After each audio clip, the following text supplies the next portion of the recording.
저희가 매일 성경으로 역대상을 지금 묵상하고 있습니다. 지난주 본문 중에 하나입니다.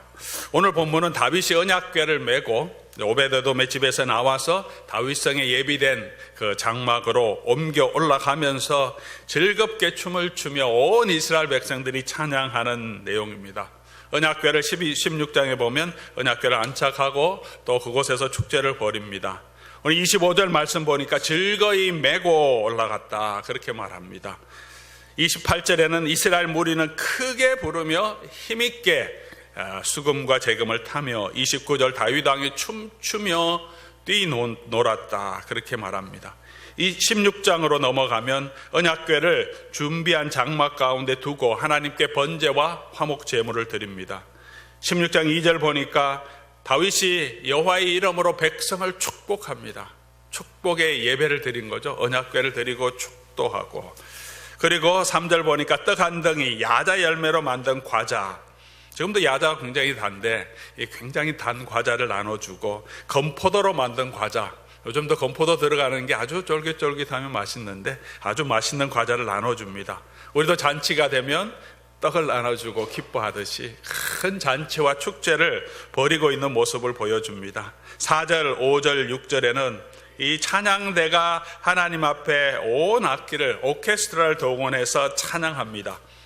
이 모습이 상상되십니까? 우리가 글로 읽지만 좀 상상력을 발휘하면서 성경을 읽어보는 것도 굉장히 성경을 이해하는 데 도움이 됩니다. 소리도 상상해 보시기 바랍니다. 기뻐하며 즐거워하는 그 사람들의 모습도 그려보시기 바랍니다. 그들의 감격, 그들의 심장 박동 소리를 느껴보시면 좋겠습니다. 7절부터는 이 찬양대 노래가 기록되어 있습니다. 지난번에 우리가 부활절 대 부활절 칸타타를 할 때 노래도 화음도 중요하지만 가사도 중요했듯이 그들이 노래했던 그 노래의 내용, 다윗이 아삽과 그의 형제를 세워서 감사 찬양하게 하셨다 그렇게 16장 7절에 말하고 있습니다. 다윗이 세운 이 사람들에게 찬양하게 했다 그런 것은, 이 가사는 아마 다윗이 적었고 찬양되는 이게 곡은 아삽 지파들이, 아삽 자손들이 붙여서 하나님 앞에 노래 드렸던 찬양이 아닌가 그런 생각을 해보게 됩니다. 10절 말씀 보니까 16장 10절이죠. 그의 성호를 자랑하라. 여호와를 구하는 자마다 마음이 즐거울지로다.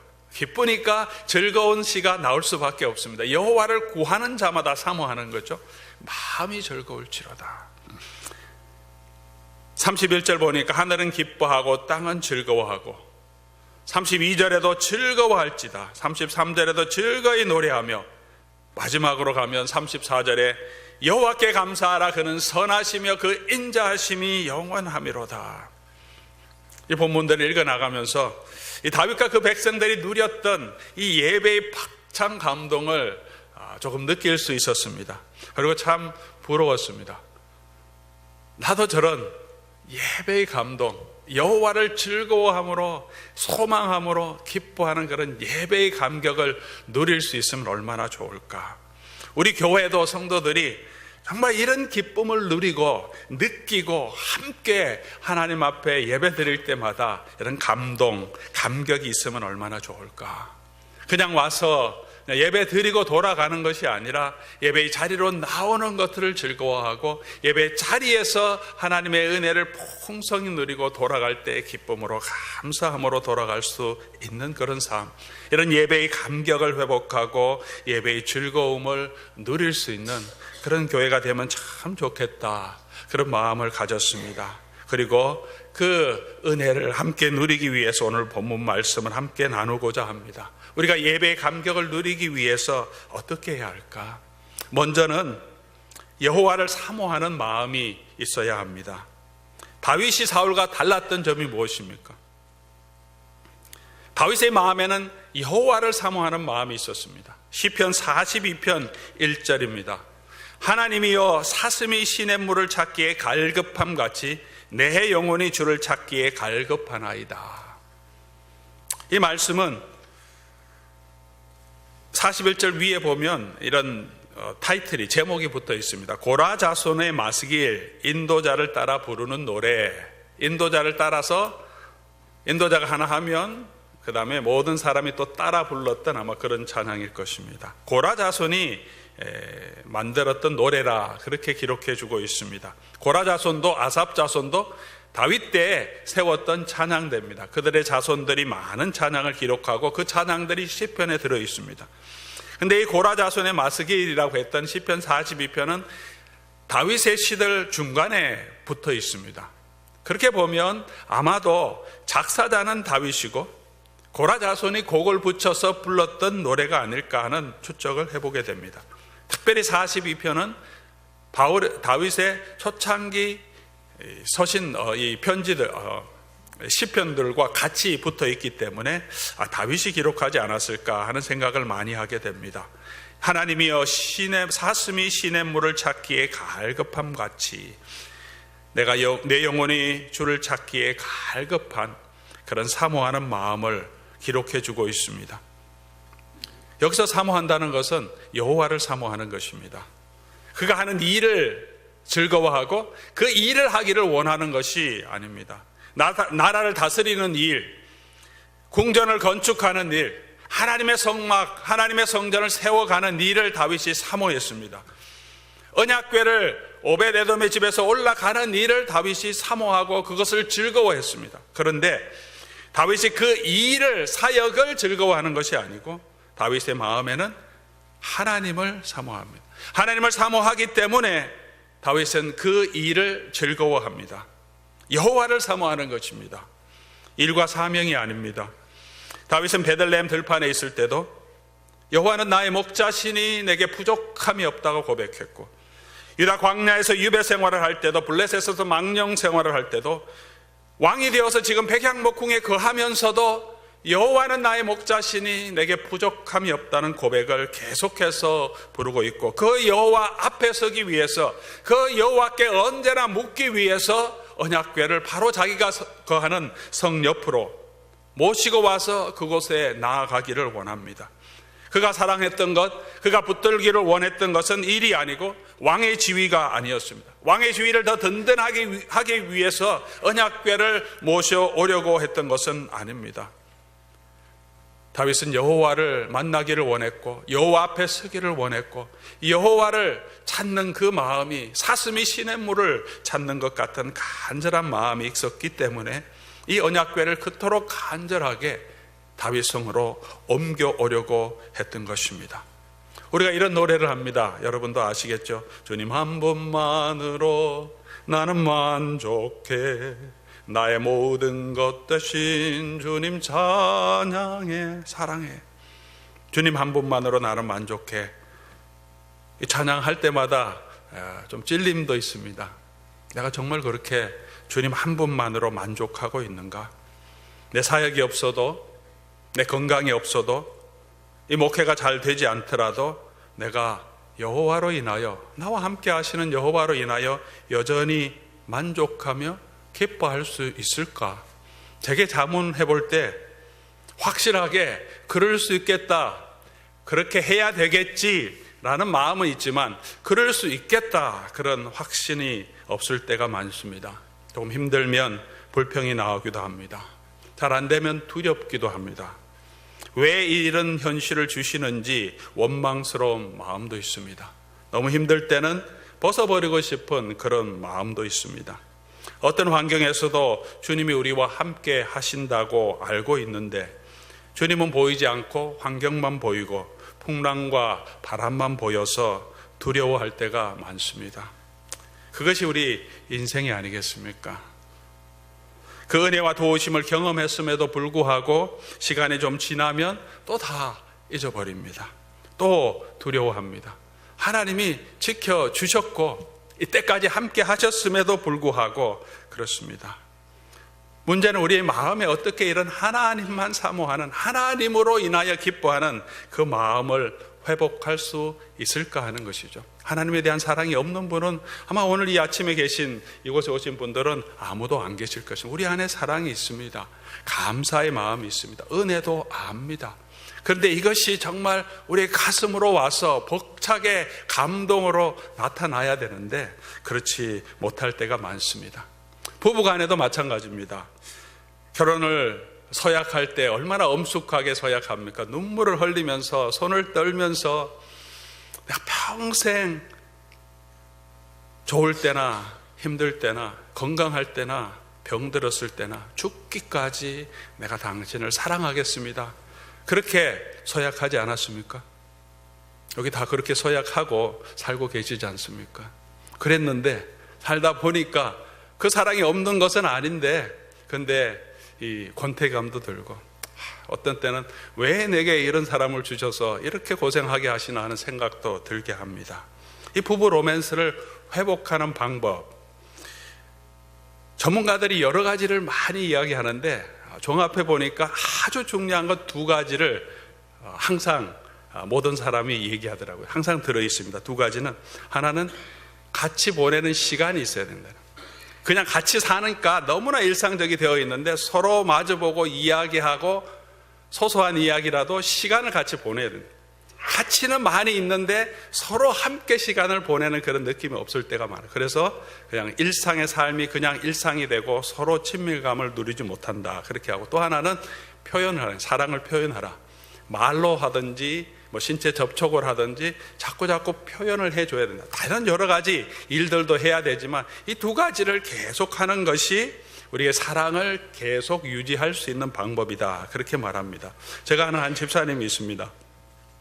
아침에 나가면 저녁 늦게 퇴근하고 퇴근 후에도 일 처리해야 될 일들이 많이 있어서 비즈니스가 계속 돌아가니까 이메일도 계속 체크업하고 리플라이를 해야 된다고 합니다. 자칫 하루 종일 일하고 집에 왔어도 저녁 늦게까지, 또 한국이나 중국이나 뭐 여러 세계에서는 그쪽은 낮이니까 이곳에서 일을 봐줘야 하는 그런 일이 많이 있어서 일에 빠질 수밖에 없는데, 그래서 시간을 내서 퇴근하고 돌아오면 저녁 먹고 난 후에는 아내와 함께 산책하는 시간 1시간, 그러면서 같이 걷고 운동도 하고, 그리고 아내와 사소한 이야기, 하루에 있었던 일들을 그냥 이야기하며 돌아오는 시간을 갖기로 했고, 계속 지금도 얼마 전에 한번 대화 중에 만났는데 지금도 계속 하고 있다고 말합니다. 그것을 통해서 서로가 바쁘기 때문에 하루 종일 떨어져 있지만 그 시간을 통해서 우리가 서로 사랑하고 서로 함께 한다는 것을 느끼게 되니까 서로 더 친밀한 마음을 느끼게 됩니다. 이야기하지 않으면, 시간을 함께 보내지 아니하면 관계가 소원해져 버립죠. 하나님과의 관계도 마찬가지입니다. 우리가 사랑하지만 함께 시간을 보내는 시간, 그냥 일상적인 일이 아니라 내가 개인적으로 하나님 앞에 엎드려서 하나님을 만나는 시간, 큐티하는 시간, 기도하는 시간, 예배하는 그 시간, 주님을 만나고 알고 이해하고 함께하는 그 시간이 없으면 우리의 마음은 점점 아무리 큰 은혜를 받았더라도, 눈물을 펑펑 흘리며 하나님께 헌신하겠다고 하더라도 2주 3주 지나면 냉랭해질 수밖에 없는 것이 사람의 본질이라는 거죠. 그래서 계속해서 함께 시간을 보내야 한다. 그렇게 말합니다. 마음만 있다고 우리의 사랑이, 하나님을 향한 사랑이 지속되는 것이 아니고 시간을 함께 계속 보내는 그 관계가 있어야 합니다. 표현해야 한다고 말합니다. 사랑은 말로나 신체 접촉으로나 표현해야 그 사랑이 계속해서 우리 속에서 나타난다고 말합니다. 일하고 돌아온 남편을 향해서 항상 사랑스러워 보이지는 않더라도 말로 여보 오늘 참 수고했어요, 여보 정말 멋집니다, 뭐 그렇게 한마디 해주면 피곤하고 힘들었던 마음이 다 없어지고 모든 스트레스가 사라지지 않겠습니까? 일하다가도 갑자기 아내에게 뜬금맞지만 고맙고 사랑해, 이따가 보자, 이렇게 문자 하나 보내주는 거, 큰 일은 아니지만 그 관심이 아내가 짜증나고 힘드는 그 마음이 풀어지고 기쁘게 설거지도 하고 가정일 보고 아이를 돌볼 수 있는 그 기쁨을 주지 않습니까? 또 저녁에 남편이 오기를 기다리고 소망케 하고 한마디 말이, 사랑의 표현이 우리의 모든 냉랭했던 마음을 다시 살리는 마중물 같은 역할을 한다는 거죠. 사랑이 저 밑에 있는데 그냥 안 올라오는데, 있기는 있는데 그 물을 부어서 펌프질을 하면, 마중물을 부어서 펌프질을 하면 생수가 올라오는데, 그렇게 하지 않고 그냥 사랑이 나오도록 아무리 빈 펌프질을 하더라도 오히려 서로 상처와 아픔만 있는데, 사랑을 표현하는 것, 내가 정말 사랑해서가 아니라 그냥 사랑하는 마음으로 그냥 표현하는 그 표현이, 그 말을 통해서 우리가 사랑하는 마음이 생겨지게 되고, 그 말을 들음을 통해서 우리 마음의 스트레스와 또 여러 가지 걱정들이 사라지게 한다. 말이 그런 능력이 있다고 말합니다. 이 말을 들을 때, 좋은 말을 들을 때는 기쁨이 생기고 우리 속에 좋은 호르몬들이 생겨서 건강하게 만든다고 말합니다. 아무리 건강한 사람도 계속 악한 말을 듣고 불평과 짜증을 들으면 스트레스, 속병 생기고 위장병 생기고 상한다고 합니다. 어떤 사람들이 실험을 했는데 학교에 나무를 세워놓고 한 나무에 지나가면서 전교생이 항상 축복하고, 너무 좋은 나무다, 너는 정말 잘 자라면 좋겠다. 한쪽 나무에는 지나가면서 계속 욕을 했답니다. 뭐 이렇게 생겼냐, 빨리 망해버렸으면 좋겠다. 그랬더니 똑같이 관리했는데 칭찬 들었던 나무는 잘 자라고 욕을 들었던 나무는 시들시들 말랐다는, 말에 그런 파워가 있다는 거죠. 사랑을 표현할 때 내 마음속에 큰 사랑, 뜨거운 사랑이 있어서 여보 사랑해 이런 표현하지 않더라도 그냥 우리 속에 있는 기본적인 사랑을 가지고도 사랑한다고 표현할 때 사랑이 우리 속에서 다시 나타나고, 상대방도 그 속에 냉랭했던 마음들이 사라지고 사랑이 나타나게 된다는, 표현을 할 때, 감사를 표현할 때 그렇게 우리가 새로운 사랑, 우리 속에 있는 로맨스가 계속 유지된다고 말합니다. 많은 전문가들이 실험을 하고 경험한 것을 통해서 말해주고 있는 것입니다. 하나님과의 관계도 그렇습니다. 인격과 인격의 만남이고 언약 관계에 있기 때문에 그렇습니다. 우리가 하나님 앞에 사랑과 감사를 표현할 때 우리 속에 하나님께서 더 큰 사랑을 허락해 주십니다. 목회 스트레스가 교회 때문에, 성도 때문에 주로 오는 것이죠. 그런데 생각하면 교회가 있다는 것이, 함께하는 우리 성도님들이 있다는 것이 또 얼마나 감사한지 모릅니다. 스트레스만 생각하면 힘든데 감사할 것을 찾아보면 이제 감사는 그냥 되는 것이 아닙니다. 스트레스는 생각 안 해도 그냥 막 속에서 나오는데 그게 우리의 죄악된 본성이죠. 감사할 것은 너무 많은데 count your many blessings, 받은 복을 세어봐야 합니다. 뭐가 감사하지? 앉아서 좀 묵상해 봐야지 감사한 조건이 생각납니다.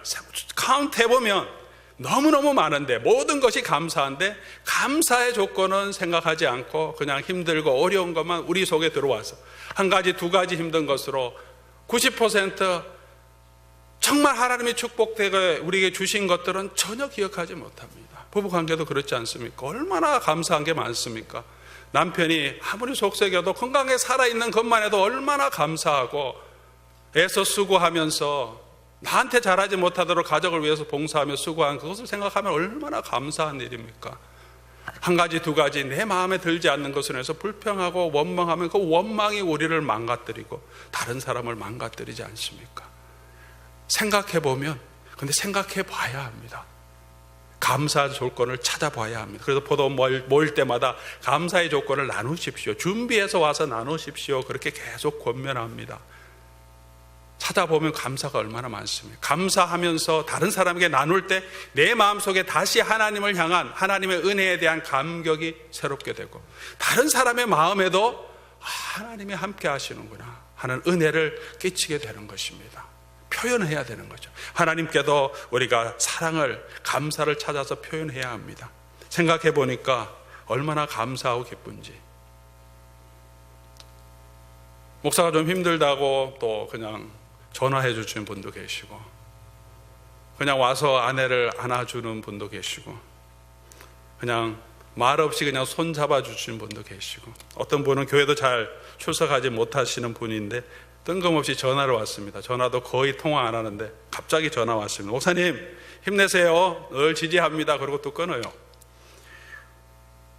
장로님들이 함께 계시고 우리 포도원지기들, 또 각 위원장들, 정말 하나님의 교회를 위해서 또 힘들고 어려운 일들도 있지만 수고하고 봉사하는 참 이런 귀한 일꾼들이 있다는 것이 생각해 보니까 얼마나 감사한지요.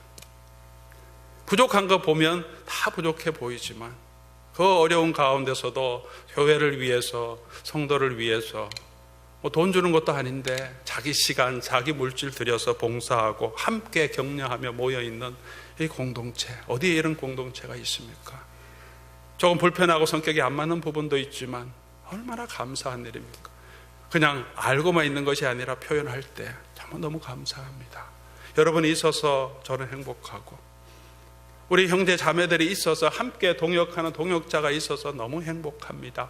고백할 때 우리의 감사가 더 넘치고 또 다른 사람에게도 감사가 새롭게 솟아나는 그런 은혜가 있을 줄 압니다. 우리 하나님께도 감사의 표현을 하시기 바랍니다. 고백하시기 바랍니다. 주님 한 분만으로 나는 만족해. 노래할 때마다 아유 하지도 못하면서 그런 노래하냐 그렇게 책망하는 것, 남이 안 하더라도 내 속에서 그런 마음이 있지만 그래도 부족하지만 하나님 그렇게 하기를 원합니다. 당신만으로 내가 만족하기를 원합니다. 마음을 담아서 찬양하며 고백할 때 하나님께서 우리 마음에 그런 마음을 더 할 수 있도록 힘을 주시는 겁니다. 그래서 이런 찬양을 고백합니다. 주님 한 분만으로 내가 만족하게 해 주십시오. 내가 가진 것이 아니라 환경 때문이 아니라 내가 주님으로 인하여, 나와 언제나 함께 하시는 그 주님으로 인하여 내가 만족합니다. 고백할 때 그렇게 하게 해 주십니다. 사모하는 마음은 고백할 때, 표현할 때, 시간을 함께 보낼 때 하나님께서 우리에게 계속되게 하십니다. 사랑하는 성도 여러분, 내 마음에 이런 사랑이 없다고, 예배 열정이 없다고, 신앙의 권태김 그런 것들 경험한다고 자책하지 마시고 낙심하지 마시고 하나님과 보내는 시간들을 정해서 가지시기 바랍니다. 주일 예배만 드리는 것이 예배가 힘이 없다고 하면 주중에 한 번 더 예배 나와서 만나는 시간을 더 가지시기 바랍니다. 기도하는 시간을 정하고 기도하시면 그 시간 가운데 하나님을 만나게 됩니다.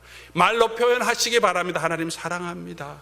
하나님만 사모하기를 원합니다. 그럴 때 하나님께서 사모하는 마음을 주시고 예배의 감격을 회복하게 해 주실 것입니다. 그런 은혜가 저와 여러분에게 풍성하게 임하기를 간절히 소원합니다. 두 번째, 다윗이 한 일은 힘을 다해서 드렸다는 것입니다. 사모한 마음만 가지는 것이 아니라 그것을 표현할 때도, 춤을 출 때도, 노래할 때도, 성전을 옮기는 그 일에 있어서도, 언약궤를 옮기는 그 일에 있어서도 다윗은 힘을 다해서 했다고 오늘 본문이 말하고 있습니다. 29절 말씀 보면 다윗이, 미갈에 보니까 다윗이 춤추며 뛰놀았다 이런 표현이 있습니다. 이 내용이 사무엘하 6장에 자세히 기록되어 있습니다. 역대상은 간략하게 기록되어 있는데 그때 표현하는 표현은 다윗이 힘을 다하여 춤을 추는데 라는 이 단어가 들어있습니다. 힘을 다하여. 왕인데 레위 지파처럼 그냥 베옷을 입습니다. 왕복을 입고 제일 앞에서 자기 권위를 드러내는 것이 아니라 찬양하는 사람들처럼, 아삽 자손들처럼, 레위 지파처럼, 일반 평신도처럼 그냥 그 베옷을 입고 함께 힘을 다해서 하나님 찬양하니까 미갈에 보니까 한심하거나, 왕이 채통도 없이 어떻게 저렇게 하나. 근데 다윗은 찬양하는 이 일에 자기 권위를 내세우지 않고 힘을 다해서 찬양합니다. 여러 백성들도 함께 힘을 다해서 찬양합니다. 예배가 무엇입니까, 여러분? 예배의 은혜와 감격을 사모하는데 무엇이 정말 예배의 성공이고 예배의 감격입니까? 예배라는 단어 자체는 헬라어 단어도 두 가지 단어를 사용합니다. 아바드, 그 다음에 샤하라는 단어를 사용합니다. 히브리 단어. 아바드는 봉사 섬김이라는 단어입니다. 제사장들이 하나님 앞에서 시중 들더라, 섬기더라 할 때 사용하는 단어가 예배라는 단어와 동일한 단어입니다. 아바드. 가장 많이 사용하는 단어입니다. 샤하라는 단어는 엎드려 절하다, 이렇게 부복해서 절하는 것입니다. 경배하는 것, 왕 앞에 엎드리는 것, 그것이 예배입니다. 헬라어도 마찬가지입니다. 그리스어도 두 가지 단어를 사용합니다. 예배 때 프로스큐네오라는 것은 엎드려 경배하다, 절하다, 그것이 예배죠. 왕 앞에, 고관 앞에 엎드려서 무릎을 꿇고 엎드리는 것, 그것이 경배의 표시입니다. 또 하나의 단어는 라트레이아, 그래서 섬기다, 봉사하다라는 뜻입니다. 일반적으로 부엌에 섬기는 일도 동일하게 이 단어를 사용하고 예배하여 하나님을 섬기다 할 때도 동일하게 이 단어를 사용합니다. 그래서 영어로 두 가지 단어를 사용하죠. 예배할 때 worship이라고 하고 또 한 단어는 서비스라고 합니다. worship은 엎드려 하나님을 찬양하는 거고 서비스는 내가 섬기는 거죠. 예배는 worship이고 엎드려 하나님께 찬양과 경배를 드리는 거고 예배는 내가 섬기는 것이죠. 극장에 가서 좋은 공연을 보기 위해서 나가서 앉아서 아름다운 공연을 듣고 감동하고 감동의 메시지를 듣고 돌아가면서 내가 얼마나 마음으로 감동했느냐, 그것에 따라서 오늘 예배는 성공했다 하는 것이 아니고, 예배의 본질은 내가 섬기는 것, 내가 하나님 앞에 엎드려 드리는 것이 예배인데요, 예배가 성공하려면, 예배가 감격이 있다고 한다면 무엇이 참 감동입니까? 내가 아무 일도 없이 앉아서 편안하게 즐겁게 있다가 돌아가는 것이 예배입니까? 예배는 섬김이죠. 힘들고 어렵지만 하나님을 향해서 내가 봉사하고 섬기며 이 자리에 나와서 하나님 앞에 찬양과 경배를 드렸는데, 그 드림이 하나님 앞에 받아졌을 때, 하나님이 흡족하게 받아들였을 때, 하나님이 기뻐하셨을 때, 그것이 예배가 성공 아닙니까? 그것을 보고 내가 기뻐하는 것이, 내 허리는 끊어질 것 같지만 감사합니다, 그 마음이 드는 것이 예배의 감격, 진정한 감격이 아닙니까? 그게 예배의 본질입니다. 예배의 감격은 더 좋은 음악을 만들어서 성도를 기쁘게 하는 것이 아니고, 우리가 더 많이 수고하고 봉사하고 섬겨서 찬양대가 더 많이 준비하고, 제가 말씀을 더 열심히 준비하고, 주차 봉사하는 분들이, 부엌 봉사하는 분들 허리 끊어졌지만 토요일 아침에 나와서 준비하며 봉사하는 이 모든 것이 예배를 위한 준비지만, 그 자체가 또한 하나님이 받으시는 예배, 서비스, 우리가 드리는 섬김입니다. 때로는 그 과정이 지루하고 힘들지라도 하나님이 그 섬김을 보시고 기뻐하시도록 우리가 섬겼을 때, 그것이 예배의 성공이고, 그것을 봄으로, 그것을 알므로 내가 그래도 내가 오늘 하나님께 이렇게 수고했다, 하나님 받으셨을 것이라는 그런 마음이 들 때 내게 오는 기쁨이 예배의 진정한 감격이 아니겠습니까? 저희는 이때까지 계속 아내가 직접 김치를 만듭니다. 결혼하고 처음에 몇 번 사 먹었는데 너무 맛이 없어서 김치를 자기가 담그겠다고 그랬어요. 그때 뭐 음식도 잘 못할 때인데 어떻게 배워서 만들었는데 맛있어요. 집에서 만든 거 먹어보다가 사 먹으니까 도저히 못 먹겠어요. 그래서 계속 힘들지만 일하고 교회 봉사하고 애들 있지만 그래도 김치는 계속 만들어요. 지금도 그렇게 합니다. 어제 김치를 만드는데 저녁에 가서 먹어보니까 진짜 맛있어요. 근데 맛없다 그랬다가는 죽음이죠. 다른 집 김치 맛있다 그랬다가는 진짜 초죽음입니다. 진짜 맛있어요. 아이들도 너무 좋아하는데, 근데 힘들더라고요.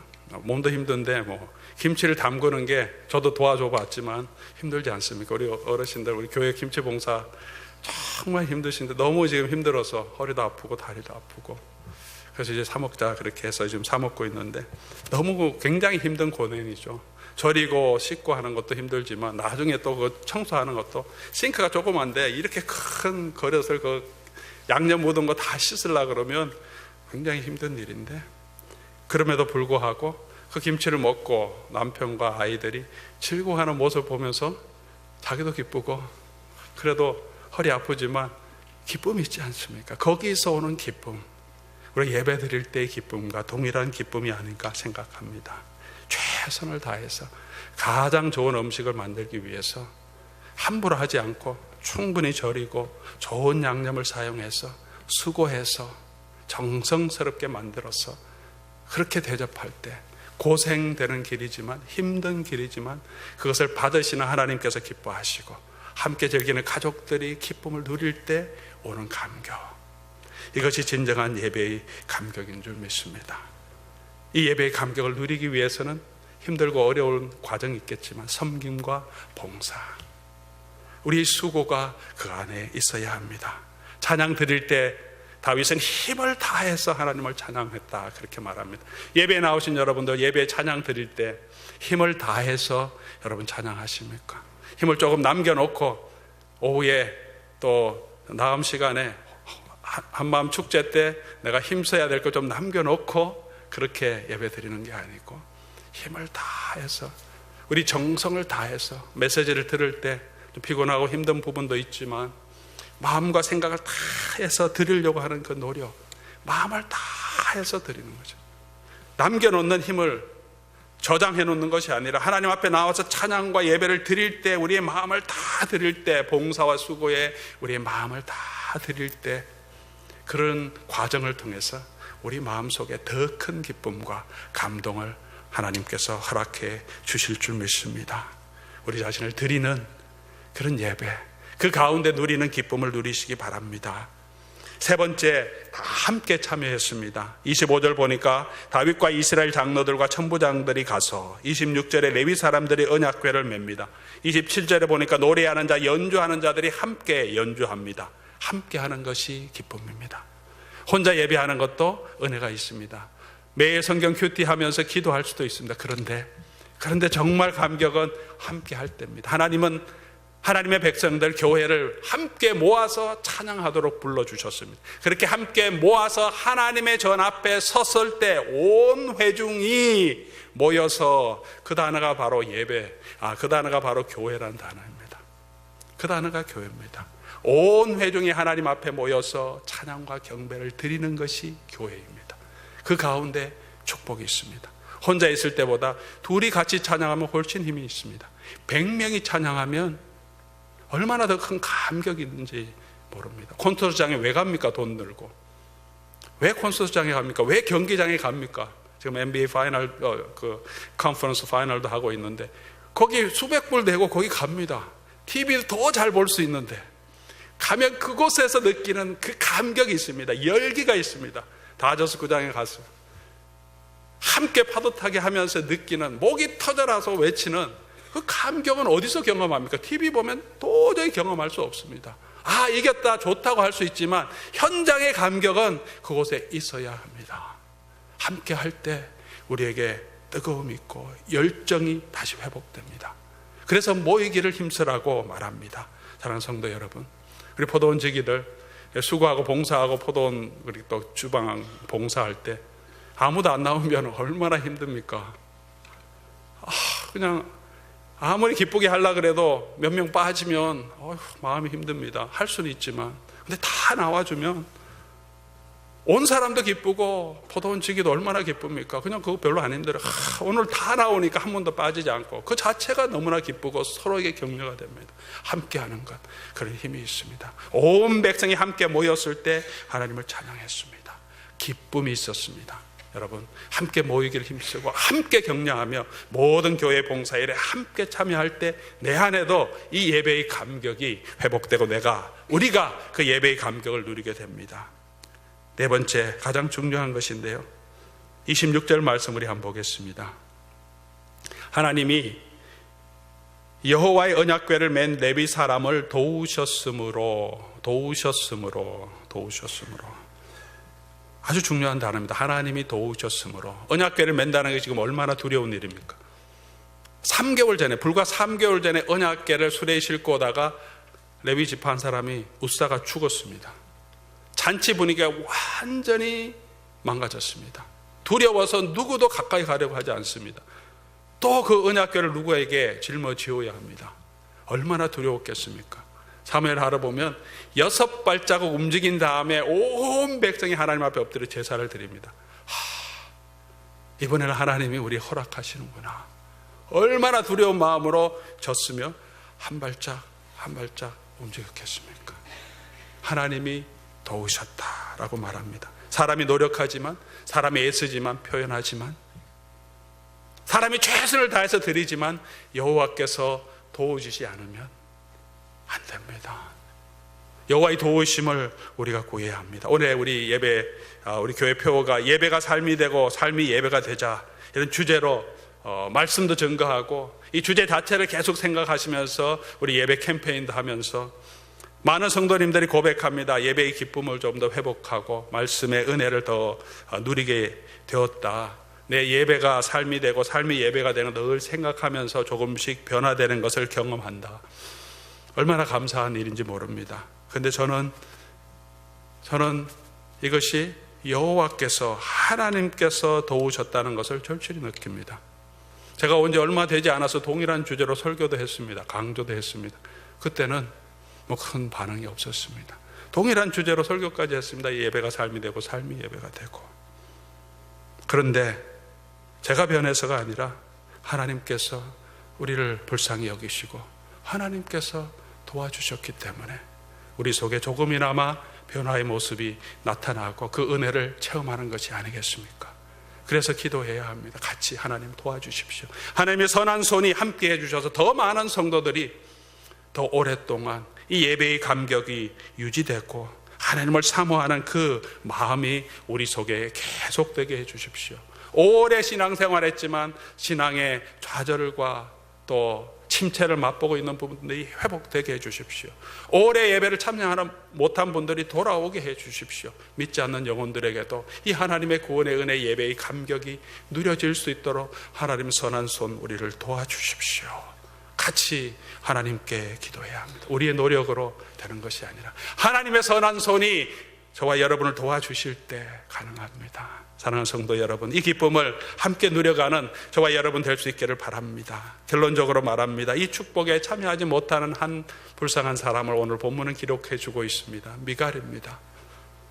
가장 축복된 위치에 있지만 이 잔치에 이 축복을 누리지 못하고 비판하고 외롭게 혼자 궁 안에 있는데 가장 외로운 여인입니다.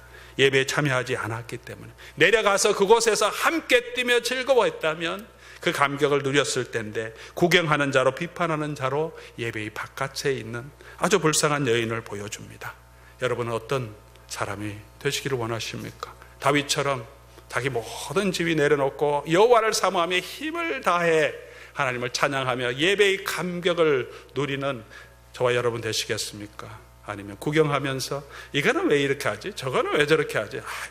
목사가 채통도 없이 비판하면서 외롭게 혼자서 장특에서 예배를 구경하는 분으로 남아 계시겠습니까? 사랑하는 성도 여러분 함께 참여하며 최선을 다해서 우리를 드리며 고백하며 표현하며 이 예배의 감격을 누리는 저와 여러분 될 수 있기를 주님의 이름으로 간절히 소원합니다.